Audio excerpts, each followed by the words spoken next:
اقبال نے کہہ دیا ہے کہ وہ معزز کے زمانے میں مسلمان ہو کر اور تم خوار ہوئے طالب قرآن ہو کر. یہی ایک وجہ ہے کہ ہم جو ہے ہمارا تعلق ٹوٹ گیا قرآن سے, اس وجہ سے ہمارا تعلق ٹوٹ گیا رب سے. ہمارے رب کی طرف سے آیا تھا موعظہ, رب کی طرف سے آیا تھا شفا, رب کی طرف سے آیا تھا ہدیٰ, رب کی طرف سے آیا تھا رحمت.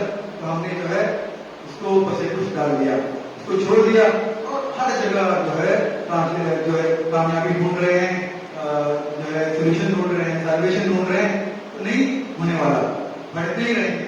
اس کے بارے میں بھی جو ہے عمرہ صاحب کہتے ہیں کہ ایمان ہمارا کامل ہو گیا, اس پر کمپلیٹلی ہم مطمئن ہو گئے کہ یہی راستہ ہے. جب ہم ہو گئے ایمان والے تبھی اللہ کی رحمت آئے گی. اللہ کی رحمت اس سے پہلے نہیں آئی ہو. ایسا نہیں ہے کہ وہ رحیم نہیں ہے, ایسا نہیں ہے کہ جو ہے اس کی رحمتیں جو ہے وہ آپ کو نہیں کھلا رہے ہیں. وہ الگ ہے. کامیابی اگر آپ کو ملنی ہے تو اسی طرح ملنی ہے. تو دوسری آیت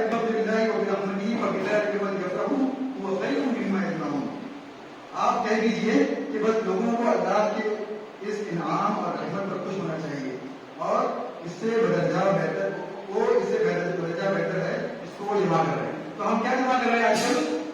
کامیابی کے لیے ڈگریاں جمع کر رہے ہیں, دنیا بھر کے سولوشن جمع کر رہے ہیں. تو اللہ کہتا ہے کہ اس سے بہتر, اس کو چھوڑ کے کسی اور چیز میں آپ خوشی تلاش کریں گے. یہ خوش ہونے کی وجہ ہے کہ آپ کو کامیابی کا آپ کے پاس قرآن ہے. خوش ہونے کے لیے یہ کافی ہے کہ آپ کے پاس قرآن ہے, ہمارے پاس قرآن ہے. تو ہم کو ہے صحت, ہدایت, شفا اور رحمت اسی میں تلاش کرتی ہیں. یہ قرآن کا طور طریق ہوتا ہے الگ الگ طور پر, الگ الگ نمونے. کچھ لوگوں کا تعلق رجوع قرآن کو سمجھتے قرآن محض روحانی کتاب ہے, محض پوری طور پر پوری روحانی کتاب ہے. اور کچھ لوگ قرآن کی طرف رجوع اس طور پر کرتے ہیں کہ قرآن مادیت پر زیادہ زور ہے. آپ غور کیجیے, قرآن روحانی کتاب بھی ہے, مادیت بھی کتاب بھی ہے. قرآن روح اور مادہ دونوں پر مشتمل ہے. اس لیے محمود الغزالی کہتے ہیں میں جب قرآن پڑھتا ہوں تو مجھے عجیب سا لگتا ہے, اور جب قرآن کی آیات پڑھتا ہوں جس میں بوڑھوں کا تذکرہ ہے, شراب کا تذکرہ ہے, علمان کا تذکرہ ہے, خوبصورت بچوں کا تذکرہ ہے, دودھ کی نہروں کا تذکرہ ہے, لیکن جب بار بار جب قرآن کی طرف رجوع کرتا ہوں تب میرے ذہن میں یہ بات آتی ہے, قرآن صرف روحانی کتاب نہیں ہے, قرآن مادی کتاب نہیں ہے. اگرچہ قرآن ادبی طور پر بھی معنی اور مبانی دو اعتبار سے ممتاز ہے, لیکن اگر قرآن محض ادبی کتاب ہوتی تو صرف عربوں کو متاثر کرتی. کیوں؟ پوری دنیا کو متاثر کرنی, پوری دنیا کے لیے آئی ہے, تو اس کا اعجاز اور ایجاز زندگی کے ہر پہلو اور ہر گوشے پر ہے. تو کہا گیا کتاب انزلناہ الیک مبارک لیدبروا آیاتہ.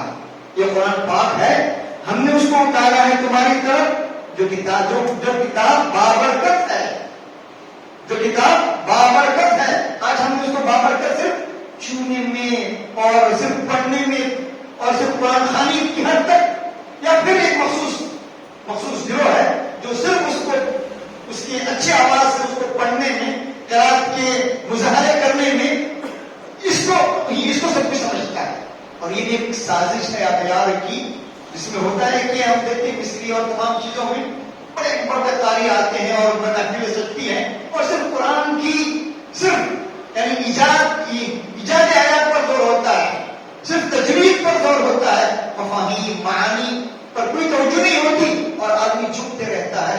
وہ یہ کتاب سنانے کے لیے آئی ہے, یہ سنانے کے لیے نہیں. ہم جیسے چلتے پھرتے لاشوں کے اندر زندگی کی روح پھونکنے کے لیے آئی ہے کا ماحول ہے, اور کسی کو کوئی حل, کوئی راستہ نظر نہیں آتا. ایسے میں اس بات کی بڑی سخت ضرورت ہے کہ نہ صرف امت مسلمہ کو اس کا فریضہ یاد دلایا جائے, بلکہ اس کے ساتھ ساتھ اس ملک کی جو عام اکثریت ہے, جو عوام ہیں, جو برادران وطن ہیں, ان کو بھی صحیح نسخہ کیمیا کی طرف آگاہ کیا جائے اور یہ بتایا جائے کہ ہمارے تمام مسائل کا حل وہ ہے جو جس نے اس عالم کی تخلیق کی ہے، جس نے خود انسان کو بنایا ہے، اور جس نے انسان کو بنانے کے بعد اس کی ہدایت کے لیے اس کو راستہ دکھایا ہے، اس کے لیے کتاب اتاری ہے۔ قرآن مجید شاہد کے لیے ہدایت دینے والی کتاب ہے، وہیں یہ اپنے ادبی اسلوب اور کتاب و بلاغت کے لحاظ سے بھی بے مثال ہے۔ آئیے اب ہم دیکھیں کہ مودی بیچارگی اور فکر و عمل کی بے راہی کا علاج کتاب ہدایت قرآن حکیم میں کیا تجویز کیا ہے؟ ارشاد کار کے کہا ہے، اے ہمارے پروردگار، یہ سب کچھ جو تو نے پیدا کیا ہے بلا شبہ بیکار و عبث نہیں پیدا کیا، یہ کارخانہ ہستی جو اس نے خوبی سے بنایا گیا کوئی نہ کوئی مقصد و غائب بھی رکھتا ہے۔ یقیناً تیری ذات اس سے پاک ہے کہ تیرے عبث سے صادق ہو۔ خدایا ہمیں عذاب آخرت سے بچا لیجیے جو دوسری زندگی میں پیش آئی۔ تقریریں سنی اور الگ الگ وجہ سے بڑی بہترین انداز میں ہمارے مہمانان نے بڑی خوبصورتی کے ساتھ اظہار خیال کیا، اور آج کا پروگرام کافی مؤثر رہا۔ قرآن پر ہی یہاں پر پروگرام رکھا تھا تاکہ یہی موضوع پر ہمارے سب کی توجہ مرکوز رہے،